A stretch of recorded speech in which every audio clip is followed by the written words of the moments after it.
Okay, so now let's take a look at that, the second half of the sample question for chapter 4. Okay, we'll take a look at that. So for number 6, find the original polynomial with the given roots.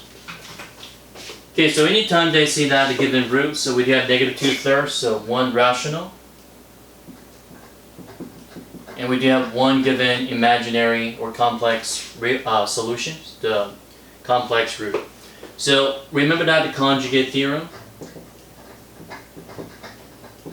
So anytime they see that a plus bi, it's part of the solution. So that means the hidden solution would be considered a minus bi. Or in other words, if you see that it's like root a plus root b, it's considered one of the irrational solutions. So that means root a minus root b would be the hidden solution. Okay, so the one that we have for the rational, we have negative 2/3, so that means x plus 2/3. So for the rational, there's no need to find the conjugate.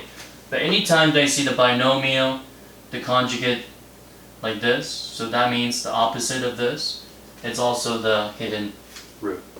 So what we got here is x minus negative 2 plus 2i, the quantity. And then x minus negative 2 minus 2i.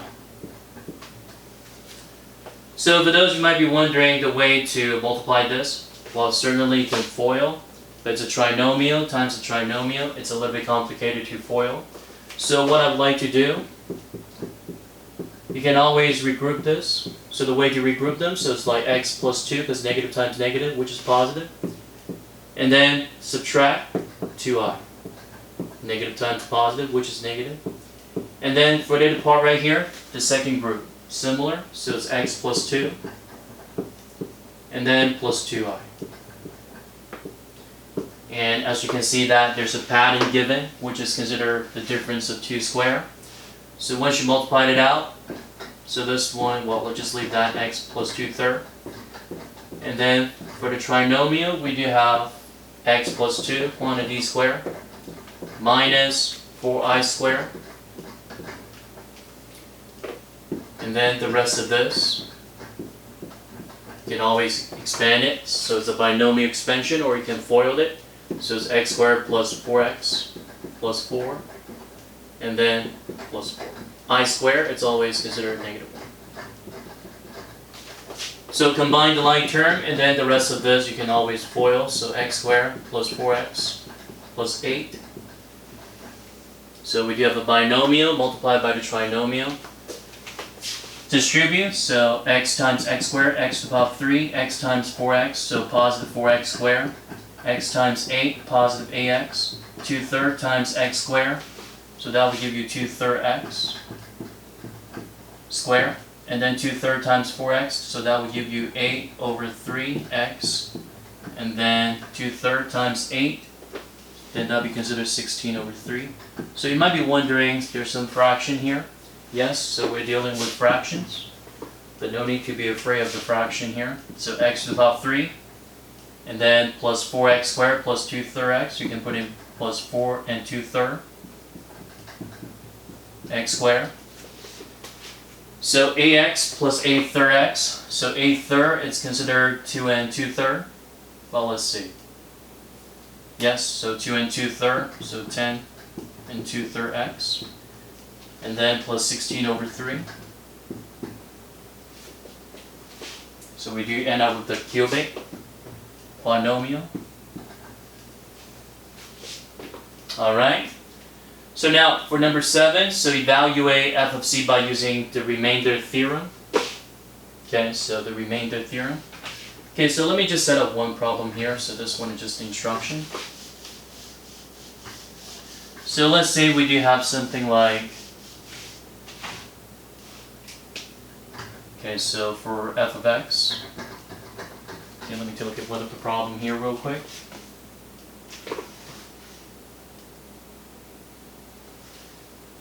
Okay, so using the remainder theorem.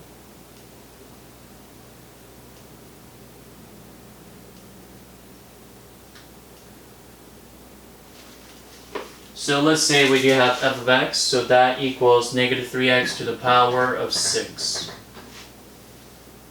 And then plus x to the power 5.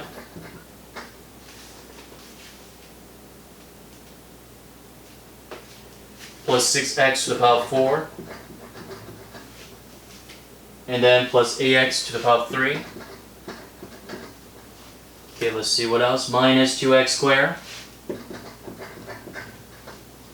and then plus x, making sure that I get everything right here, plus x plus 29 over 7. Fraction again, with a constant term. And then x is negative, well, x is positive 2. So you want to evaluate f of 2. Now a lot of people might be thinking about that, can just plug in a number, but the easy way to do it, so you can always perform this one by using the synthetic division. So the divisor, that's just the value of x, or you can say that's just the value of c. And then all the coefficient, just bring those numbers down. So negative 3, 1, 6, 8, negative 2, 1, 29 over 7. And now divided by 2. First number, we don't do anything about it, bring it down. So negative 3 times 2, then that'll be 6. Plus 1, 7. 7 times 2, 14. Plus 6, then that'll be 20. And then 20 times 2, then that'll be 40. 40 plus 8, 48. And then 48 times 2, which is 96. Plus negative 2, then that'll be 94. So 94 times 2, then that'll be what? 188. And then 188 plus 1, 189. And then times 2. So 9 times 2, that's 18. 8 times 2, 16 plus 1, 17. 1 times 2 plus 1. So then that'll be 378. Combine it with 29 over 7. So this one, obviously, you can just convert this one to the mixed number.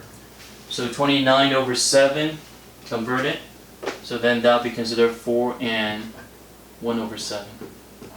So combine this together, so that would be considered 382 and 1 over 7. So now, eventually, so that means the number f of 2 is going to be the remainder, 382 and 1 over 7. You can always plug in a number and check down the calculator. If you try to just plug in a number, what happened here? So that means you need to raise out that 2 to the 6th power, to the 5th power, to the 4th power, to the 3rd power, to the 2nd power, and then eventually you have to combine those terms together. And that'd be kind of tedious. And the last one is about using the discards rule. Okay, so let's take a look at that one of the example, discards rule to find the zeros. So we do have f of x, so that equals 16x to the power of 6, minus 16x to the power of 4, and then minus 9x squared plus 9. And according to the discards rule, so you want to find out the sign change from one term to the next term. Always from the greatest power to the least. If the function is not arranged from the highest power to the least. So make sure that you need to rewrite it in the standard form. So the standard form of a polynomial, it's always considered a x to the power of n, bx to the power of n minus 1, plus cx to the power of n minus 2. As you can see that the power is getting smaller and smaller. It's always decreased by 1 unit. And then plus blah blah blah blah blah blah, all the way up to the constant term, which is, you can say that's a z. Okay, so let's find out the possible positive roots. So positive roots, so then that'll be considered f of positive x. So change sign, positive to negative, yes. Negative to negative, no. Negative to positive, yes. Again, find out the number of sign changes. So this one, the conclusion would be either 2 positive, real root, or 0, 0 positive real root. Well, because that, the other two, they might be considered negative real roots, okay? And now, what about for the possible negative real root? So the way to do it, we just want to change the sign for f of negative x. So instead of using f of x, we want to find out f of negative x. So 16 times negative x, quantity to the power of 6, minus 16 negative x to the power of 4, minus 9 negative x to the power of 2, plus 9. So it looks like it's going to be the exact same thing again, because this one, it looks like it's what? It's an even function, 6, 4, 2, and then you can say that this one is 0. So it's going to be the exact same function again. So what we can do, so basically using the same sign change. Yes, no, yes. So that means it's either 2, negative, real 0, or real root. Okay, it's a plural. And that means, or could be what? 0, negative, real root. So either those two roots are positive, or either those two roots are what? Negative. So that's how you apply the discards rule. And I guess that's it. So make sure that you need to study the packet, things that you've been doing for the practice homework, the book work, and also make sure that I try some of the simple questions, the one that I put in for the simple problem. So I'll see you guys next time. Take care.